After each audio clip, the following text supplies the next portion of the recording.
अस्सलाम everyone, welcome back to my YouTube channel. आज के इस ट्यूटोरियल में हम जिस चीज़ को डिस्कस करने वाले हैं, जिस टैग को डिस्कस करने वाले हैं, वो है टैग बी। कि आखिर टैग बी का क्या काम है। जैसे ही मैंने प्रीवियस ट्यूटोरियल में पहले ऑलरेडी बता दिया था कि जो अब नेक्स्ट हम कुछ टैग्स को पढ़ेंगे वो टैग्स होंगे जो हम किसी अगर पैराग्राफ को या किसी वर्ड को, लेटर्स को में कोई एडिटिंग करना चाहते हैं HTML के ज़रिए, तो वो इसके ज़रिए यूज़ होते हैं। ठीक है, उसमें सबसे पहले आ जाता है बी टैग। बी टैग क्या करता है? बी टैग जो भी हम उसके अंदर टेक्स्ट डालते हैं वो उसको कर देता है बोल्ड। ठीक है जी। अब हम इसको अपनी साइट पे जाकर देखते हैं, ये हमारी वेबसाइट, उसमें ये जो वर्ड है ना, ये मैंने लिखा है बी टैग। ठीक है, इसने क्या किया है, इस टेक्स्ट को बोल्ड कर दिया है। इसके अलावा हम एक और एग्जांपल ले लेते हैं। हम ले लेते हैं जी, यहाँ पे लिखते हैं be enter my bold text. ठीक है जी, कंट्रोल एक्स करते हैं। तो अब क्या, ये जो एरिया है इसको वहाँ पे हमारी वेबसाइट में बोल्ड होना चाहिए। तो अब देखते हैं कि कहाँ पे ये वाला एरिया आ रहा है। कहाँ, सॉरी इट्स नॉट ओके।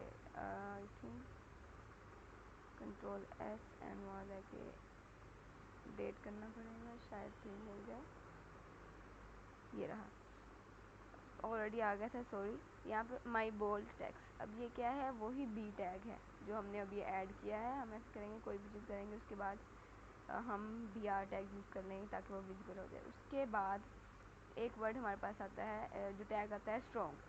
जो स्ट्रॉन्ग है, इस टैग का भी यही काम है कि ये जो भी इसमें हम टेक्स्ट लिखते हैं वो उसको बोल्ड कर देता है। जैसे कि हम लिखते हैं स्ट्रॉन्ग। ठीक है जी, my strong text, control S कर देते हैं और इससे पहले हम बी आर टैग यूज़ कर लेते हैं ताकि क्या हो जाए, वो चीज़ हमें वहाँ पे वेबसाइट पे विजिबल हो जाए। ठीक है जी। अब हमने क्या लिखा है, माई स्ट्रॉन्ग टेक्स्ट। तो ये रहा ये सारा जो टेक्स्ट है, ये सारा का सारा स्ट्रॉन्ग में है, और ये जो इतना एरिया, ये सारा का सारा बोल्ड में। आप देख सकते हैं इनमें कोई डिफरेंस नहीं है, बट जो इसमें मेजर डिफरेंस है वो है SEO का। ठीक है जी, जो ब्राउज़र है वो स्ट्रॉन्ग टेक्स्ट को ज़्यादा इंपॉर्टेंस देगा बोल्ड टेक्स्ट के ऊपर। तो सिंपल सा इसमें डिफरेंस यही है, उसके अलावा इसमें बहुत कोई डिफरेंस नहीं है। तो अगर आप कोई ऐसा टेक्स्ट लिखना चाहते हैं जो आप बोल्ड लिखना चाहते हैं, बट रीज़न क्या है कि आप उसको ज़्यादा इंपॉर्टेंस देना चाहते हैं अपने पैराग्राफ में, जैसे कि हम कह सकते हैं कि हम एक डिफ़ाइन लिख रहे हैं, ठीक है ना, तो हम जिस चीज़ की डिफ़ाइन लिख रहे हैं अगर उस वर्ड को हम पैराग्राफ में यूज़ करें तो उसे बोल्ड कर दें। उससे क्या होगा, उसको हम स्ट्रॉन्ग कर देंगे। उससे क्या होगा, उस वर्ड को इम्पोर्टेंस मिलेगी कि ये वर्ड है, ये उसकी डेफिनेशन है। तो इसलिए हम उस टेक्स्ट को स्ट्रॉन्ग कर देते हैं।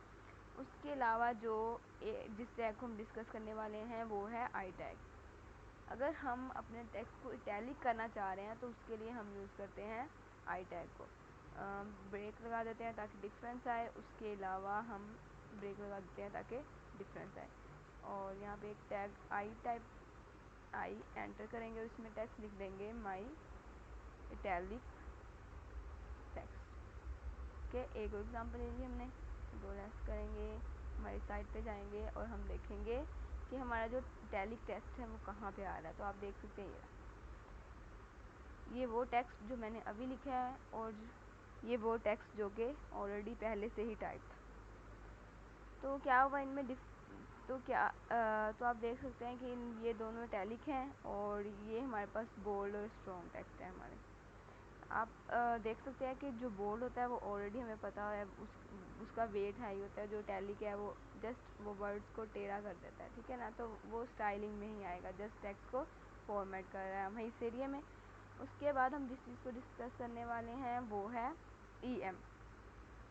अब मैंने इसी वे में ही इन टैग्स को लिखा है कि आपको मैं डिफरेंस बता सकूँ कि EM और I ये दोनों टैग्स का जो मेन मकसद है वो सेम ही है कि अगर हम टैक्स की वे से देखा जाए तो दिखने में दोनों ही सेम आएंगे, बट इन दोनों में डिफरेंस है सिर्फ SEO का। अगर हम किसी भी लेटर्स को या वर्ड्स को या पैराग्राफ को EM में लिखते हैं, वो EM का फुल मीनिंग होता है एम्फसाइज। ठीक है ना, वो क्या करता है, उस वर्ड को इटैलिक कर देता है। सेम जैसे ही आई का टैग यूज़ हो रहा है, दोनों सेम काम कर रहे हैं, बट जो इनमें डिफरेंस है वो ये है कि ये SEO के लिए के पॉइंट ऑफ व्यू से डिफरेंट है। EM क्या है, जो हमारा ब्राउज़र है वो उन जो टेक्स्ट है वो इम्पोर्टेंस देगा जो सिंपल इटैलिक टेक्स्ट है उससे। दैट्स वे अगर हम चाह रहे हैं कि हम इस टेक्स्ट को कोई इम्पोर्टेंस दें SEO के हवाले से, तो हम उसको, और हम उसको इटैलिक स्टाइल देना चाह रहे हैं, तो हम उसको एम्फसाइज कर देते हैं। ठीक है जी। और एम्फसाइज का टैग हम कैसे यूज़ करते हैं, EM एंटर करेंगे, एम्फसाइज का टैग आ जाएगा, उसमें लिख देंगे my emphasize text, okay, control S कर देंगे। अब हम अपनी साइट पे जाके देखते हैं, वेबसाइट पे, तो ये देखें, ये जो है ना टेक्स्ट इटैलिक है, उसके बाद जो हमारा एम्फसाइज टेक्स्ट है वो नहीं आ रहा, या आई थिंक मुझे डिफरेंस नहीं पता चल रहा, तो हमने इधर भी ब्रेक लगा देते हैं, तो हमें डिफरेंस पता चल जाएगा। Enter, control S. अब हम अपनी साइड पे जाते हैं तो इजीली पता चल जाएगा कौन सा हमारा एम्फसाइज टेक्स्ट है और कौन सा नहीं। ये देखें, ये हमारा एम्फसाइज टेक्स्ट है और ये हमारा इटैलिक टेक्स्ट है, तो ये डिफरेंस है। उसके अलावा अगर हम नेक्स्ट टैग को देखते हैं क्या है, वो नेक्स्ट टैग है स्मॉल का टैग। वैसे तो हम अगर फ़ॉन्ट साइज़ है वो CSS की से मैनेज कर सकते हैं, बट उसके अलावा अगर हम HTML में इस चीज़ को मैनेज करना चाह रहे हैं तो हम स्मॉल का टैग यूज़ करेंगे। इससे क्या होगा कि उसमें हम जो भी टेक्स्ट डालेंगे उसका साइज़ वो स्मॉल कर देगा। ठीक है जी। स्मॉल एंटर करेंगे, my small text is here, text is here लिख देते हैं और कंट्रोल एस कर देते हैं। इसके अलावा इसको विजिबल करने के लिए हम BR यूज़ कर लेते हैं, कंट्रोल एस। और अब हम अपनी साइट पे जाते हैं, ये रही my small text is here. तो आप देख सकते हैं कि ये रहा वो टेक्स्ट जो हमने स्मॉल में लिखा। ये ऑलरेडी एग्जांपल है जो मैंने ऑलरेडी आप लोगों के लिए एक टैग बना के रखा था वो, और जो अब हमने एक न्यू एग्जांपल लिया ये उसका टेक्स्ट। ठीक है जी। उसके बाद जो हम नेक्स्ट टैग है जिसके बारे में डिस्कस करने वाले हैं वो मार्क टैग है। ठीक है। अगर हम मार्क, फर्स्ट ऑफ ऑल कि हम मार्क टैग को टाइप कैसे करेंगे, अगर हम MA लिखेंगे तो RK मार्क आ जाएगा। अब ये एंटर करेंगे नहीं आया, सॉरी, ये आई थिंक मेरे ही विजुअल स्टूडियो में प्रॉब्लम आ रहा है कि वो नहीं आ रहा, बट आप लोगों के शायद ऐसा कोई मसला ना हो। जब मैं ऐसे करती हूँ तो आ जाता है। तो ये क्या है, ये सब शॉर्टकट्स हैं कि ऑलरेडी वहाँ पे एग्जिस्ट करता है तो वो हमें कर देता है, बट क्योंकि मेरे ये नहीं आ रहा टैग, तो आप उसको इस वे में भी लिख सकते हैं।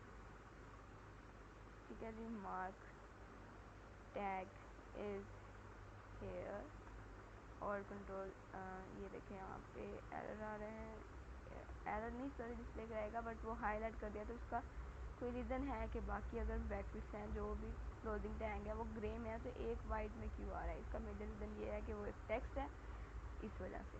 ठीक है जी। उसके अलावा हम अपनी साइट पे जाके देखते हैं तो मार्क टेक्स्ट है दिस टेक्स्ट, वो क्या कर देता है उस टेक्स्ट को मार्क कर देता है, सॉरी नॉट दिस ये वो क्या करता है उस टेक्स्ट को हाईलाइट कर देता है कि ये जो टेक्स्ट है ये हमारा मार्क टेक्स्ट है। ये अगर हम अक्सर देखते हैं कि कुछ साइट्स पे क्या होता है जहाँ पे कोई डेफिनेशन होती है किसी वर्ड की, तो वो क्या किया होता है उन्होंने उस चीज़ को हाईलाइट किया होता है। मेजर जो लाइंस होती हैं, जो मेजर चीज़ होती है उसको हाईलाइट कर देते हैं हम, तो वो मार्क टेक्स्ट होता है।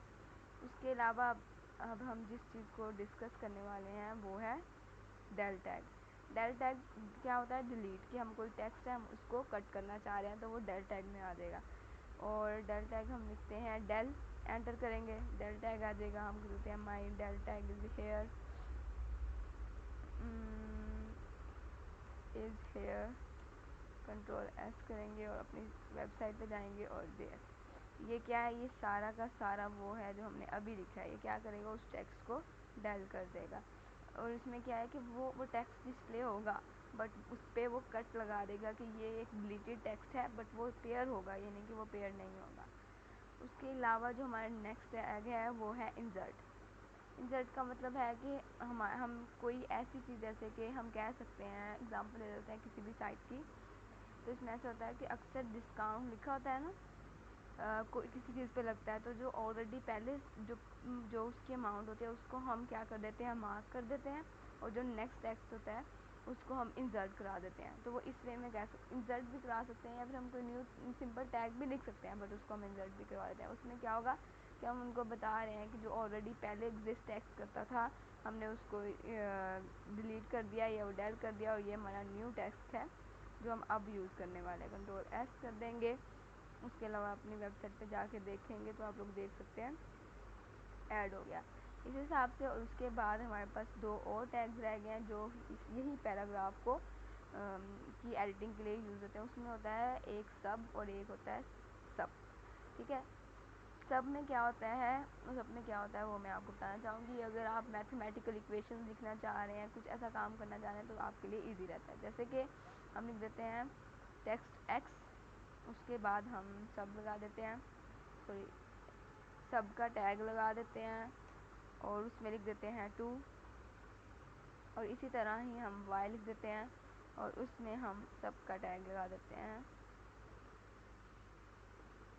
एंटर करते हैं इस तरह, और इसमें हम लिख देते हैं 3।